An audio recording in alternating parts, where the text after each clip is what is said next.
আরে এই ডাইনোসরের বাচ্চা থেকে যে আইসক্রিম খাচ্ছে, এই বাচ্চা দে তোর আইসক্রিমটা দে। এই বিড়াল তুমি আমার আইসক্রিমটা নিয়ে নিয়েছো কেন? দাও আমার আইসক্রিমটা ফিরিয়ে দাও।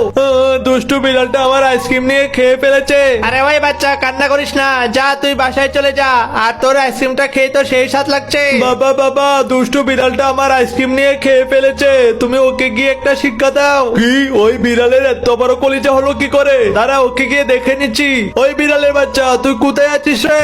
আরে এত বড় এটা কিসের ছায়া? ওরে বাবা ডাইনোসর, এই যে সিংহ মামা, শহরে বিশাল ডাইনোসর আমাকে মারতে চলে এসেছে, তুমি ওর হাত থেকে আমাকে বাঁচাও। আচ্ছা বিড়াল ভাগিনা, আসো আমার সাথে। এই যে দেখো আমার কাছে এই ম্যাগনেটটা রয়েছে, আর তুমি এই ম্যাগনেটটা দিয়ে ওই ডাইনোসরের মতো বিশাল বড় হতে পারবে।